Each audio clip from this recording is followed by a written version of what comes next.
স্বাধীনতা দিবসের পরদিন মুক্তি পেয়েছে বিবেক অগ্নিহোত্রী পরিচালিত দ্য বেঙ্গল ফাইলসের ট্রেলার, কিন্তু তা প্রকাশ করতেও বাধা চটি চাটা পুলিশের। ট্রেলার চলাকালীনই তা বন্ধ করে দেয় হোটেল কর্তৃপক্ষ। শুধু তাই নয়, কলকাতা পুলিশ হোটেলে ঢুকে সরিয়ে নিয়ে যায় বিবেক সহ দ্য বেঙ্গল ফাইলসের গোটা টিমকে। কিন্তু কেন? আগে থেকেই তো অনুষ্ঠানের জন্য হোটেল বুক করে রাখা হয়েছিল। প্রথম থেকেই ছবির ট্রেলার মুক্তি নিয়ে নানা সমস্যা দানা বাঁধে।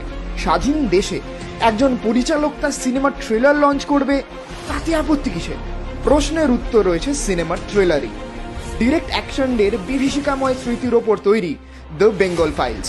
1946 সালের 16ই আগস্ট নিরীহ বাঙালি সন্তানদের রক্তে লাল হয়ে গিয়েছিল কলকাতার রাজপথ।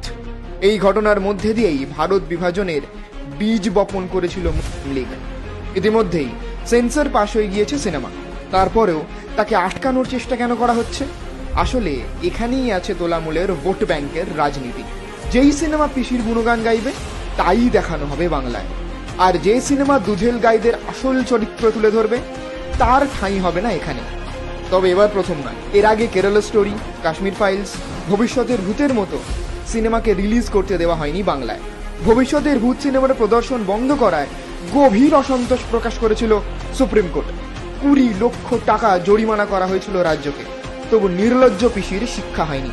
নিজের ক্ষমতার দম্ভে বারংবার কণ্ঠরোধ করে চলেছে গণতন্ত্রের। ভুলে যাচ্ছে ক্ষমতা চিরস্থায়ী হয় না, আজ যে শাসক কাল সে বিরোধী। 26-এ মমতার এই ক্ষমতার দম্ভ সইবে না আর জনগণ।